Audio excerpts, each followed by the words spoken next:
अथ तृतीय अध्याय कर्मयोगं श्रीभगवानुवाच श्रेयान् सधर्मभिगुणाः परो धर्मस्तनुष्ठितात् सधर्मे निधं श्रेयः परो धर्म भयावहः। শ্রীকৃষ্ণ ভগবান বললেন, উত্তম রূপে আচরিত পরের ধর্ম থেকে নিজের ধর্ম শ্রেষ্ঠ। নিজের ধর্মে মৃত্যুও কল্যাণকর, কিন্তু পরের ধর্ম ভয়াবহ। অর্জুন উবাচ অথ কেন প্রযুক্তয়ং পাপং চরিত পুরসঃ অনিচ্ছেনাপি বার্ষ্ণেয়া বদত ইব নিয়োজিতঃ। অর্জুন বললেন, হে কৃষ্ণ, তবে এই মানুষ না চাইলেও যেন বলপূর্বক কার দ্বারা চালিত হয়ে এই পাপচারণ করে।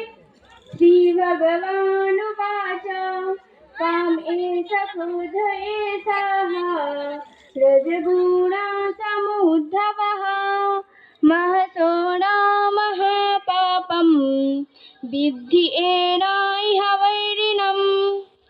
শ্রী ভগবান বললেন, রজগুণ হতে উৎপন্ন এই কাম এবং ক্রোধ এ মহাভক্ষক, অর্থাৎ ভোগের দ্বারা কখনো সন্তুষ্ট হয় না এবং অত্যন্ত পাপকারক। একেই তুমি মহাশত্রু বলে জানবে।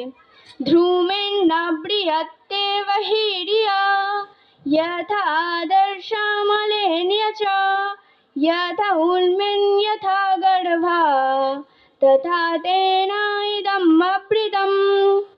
ধূমের দ্বারা অগ্নি, ময়লার দ্বারা দর্পণ এবং জরায়ু দ্বারা গর্ভ যেমন আবৃত থাকে, তেমনি কাম এবং কামনার দ্বারা জ্ঞান আবৃত থাকে।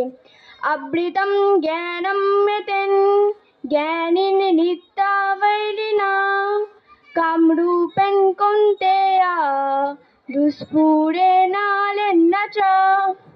হে কৌন্তেয়, এই কাম এবং কামনা জ্ঞানীদের চিরশত্রু এবং অগ্নির ন্যায় দুষ্পূরণীয়। এই কাম এবং কামনার দ্বারা জ্ঞান আবৃত থাকে। ওং নমো তৎসদিতি শ্রীমদ্ভগবদ্গীতাসু উপনিষৎসু ব্রহ্মবিদ্যায় যোগশাস্ত্রে শ্রীকৃষ্ণ অর্জুন সংবাদে তৃতীয় অধ্যায় কর্মযোগ নামক 39তম শ্লোক সমাপ্ত।